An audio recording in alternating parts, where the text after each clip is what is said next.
नमस्कार दोस्तों, आप देख रहे हैं भारत न्यूज। मैं संतोष प्रसाद। इस समय दो ही जगहों पे आपको भीड़ देखने को मिल जाएगी। पहला तो श्री राम लल्ला का मंदिर, जो कि अयोध्या में इतना भव्य मंदिर बना है वहाँ पे, और दूसरा लखनऊ के ITI सेंटरों में, जो कि इजराइल जाने के लिए लोग कतारों में खड़े रख रहे हैं।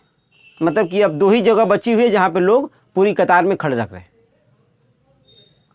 लोगों की इतनी भीड़ देखकर आप खुद दंग रह जाएंगे कि क्या यह लोग मजदूरी करने के लिए इजराइल जा रहे हैं, मजदूरी करने के लिए भीड़ है? क्या अपने देश में नौकरियां नहीं हैं? क्या अपने उत्तर प्रदेश में नौकरियां नहीं हैं कि लोग इजराइल मजदूरी करने जाने के लिए तैयार हैं? जी हाँ दोस्तों, आप ये खबर भारत न्यूज पे देख रहे हैं। और मैं आप लोगों को बता दूं कि लखनऊ के कपूरथला में ITI सेंटर में कैंप लगाया गया है इजराइल के द्वारा, जहां पे 10,000 लोगों की वैकेंसी निकाली गई है। इजराइल में जो दुर्घटनाएं हुई हैं उसको सही करने के लिए उन्हें मजदूरों की ज़रूरत है। ये भीड़ जो आप देख रहे हैं ये इजराइल जाने के लिए लगी है, वही मजदूरी करने के लिए। इजराइल को 10,000 वर्करों की ज़रूरत है, 10,000 मजदूरों की ज़रूरत है। वो भारत से 10,000 मजदूरों की मांग किया है और जगह जगहों पे कैंप भी लगा। कुछ समय पहले जो इजराइल और फिलीपींस में युद्ध हुआ था, जिसमें इजराइल का बहुत नुकसान जो हुआ है, उस नुकसान को भरपाई करने के लिए, सही करने के लिए, इमारतों को खड़ा करने के लिए भारत से वर्कर बुलाए जा रहे हैं, भारत से मजदूर बुलाए जा रहे हैं। उसी के लिए कैंप लगाया जा रहा है। इजराइल में हुए नुकसान को सही करने के लिए काम क्या है? वही मजदूरी, ईंट उठाना, पत्थर उठाना, सीमेंट उठाना, गाटर उठाना, छड़ उठाना, मतलब ऐसे तमाम मजदूरी का काम जो आप इजराइल जाकर करेंगे। ऐसा थोड़ी ना कि आप वहाँ जाकर VIP काम करेंगे और डॉक्यूमेंट्स वगैरह काम करेंगे, नहीं। प्लम्बरिंग का काम, इलेक्ट्रीशियन का काम, यही सारी काम में आपको इजराइल जाकर करनी है।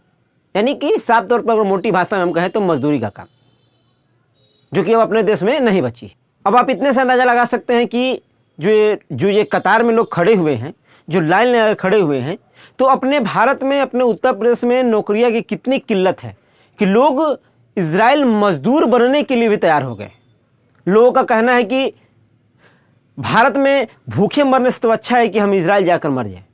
कम से कम यहाँ वहाँ जॉब तो रहेगी, वहाँ नौकरी तो रहेगी, मजदूरी सही, 2 पैसा मिलेगा। तो लोगों का ये कहना है। इस योजना का नाम मुख्यमंत्री श्रम योजना रखा गया है, जिसमें लोग जो है कि बढ़ चढ़ के हिस्सा ले रहे हैं। अब आप सोचिए कि मजदूरी करने के लिए लोग सुबह से 3 बजे से ही लाइन में खड़े हैं कि उन्हें पास कर लिया जाए और वह भी इजराइल चले जाए। बताया जा रहा है कि पहले शिफ्ट में 5,000 लोग, उत्तर प्रदेश से 5,000 लोगों को भेजा जाएगा, जो कि पहले शिफ्ट में जाएंगे, जिनको 1 से 1.5 लाख रुपए दिया जाएगा, जो कि जाने का खर्चा सरकार उठा रही है। ऐसा नहीं है, वेतन जो मिलेगा वेतन में ही खाना, ये आप सोच के भ्रम मत रहिएगा कि वहाँ जाएंगे तो खाना, रहना, सहना ये सारी फ्री रहेगा। नहीं, आपको जो वेतन मिलेगा उस वेतन में ही आपको खाना, रहना, सारी चीज़ आपको करनी है। सिर्फ सरकार भेज रही है, यहाँ से भेजने का पैसा चार्ज नहीं कर रही है। ऐसी खबर निकल के सामने आ रही है। सरकार इन श्रमिकों को भेजने की व्यवस्था की है कि यहाँ से श्रमिक चले जाएँ और इजराइल में जाकर के ईंट पत्थर ढोएं और मजदूरी करें। यहाँ पर पूर्वी उत्तर प्रदेश से, जैसे गाजीपुर, आजमगढ़, तमाम जगहों से लोग, यहाँ बिहार से, यहाँ तक कि तेलंगाना से भी लोग यहाँ पहुँचे हैं। अब आप इससे ही अंदाज़ा लगाइए कि अपने भारत में, अपने भारत देश में, अपने उत्तर प्रदेश में, बिहार में रोजगार की कितनी किल्लत है कि लोग जगह जगह से, दूर दूर से इस ठंडी में सुबह से आकर के लाइन में लगे हुए हैं और अपने डॉक्यूमेंट्स की जाँच करवा रहे हैं। और इजराइल जाएंगे तो क्या करेंगे? तो मजदूरी करेंगे। कुछ लोगों से बातें हुई तो ये भी खबर निकल के आई कि अगर उनसे पूछा गया कि इजराइल में तो युद्ध चल रहा है, युद्ध छिड़ा हुआ है, तो आप वहाँ जाएंगे अगर कोई दुर्घटना हो गई तो लोगों का ये कहना है कि दुर्घटना लिखा होगा मरना तो मर जाएंगे। यहाँ भूखे मरने से तो अच्छा है कि इजराइल जाकर के हम वहाँ मर जाए।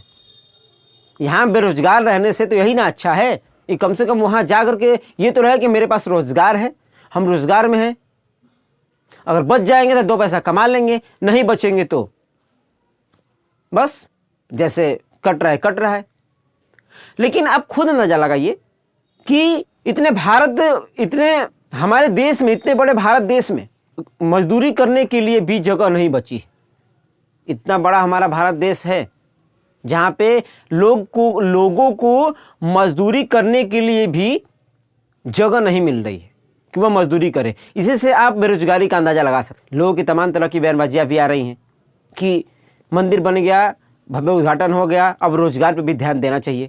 इसमें आपकी क्या राय है? क्या लोग इजराइल जा रहे हैं तो दुखी होकर के? उनके पास रोजगार नहीं है, उत्तर प्रदेश में मजदूरी करने के लिए भी जगह नहीं है? कमेंट बॉक्स में आप जरूर बताइएगा। आप ये खबर भारत न्यूज पे देख रहे हैं। मैं संतोष प्रसाद। जय हिंद।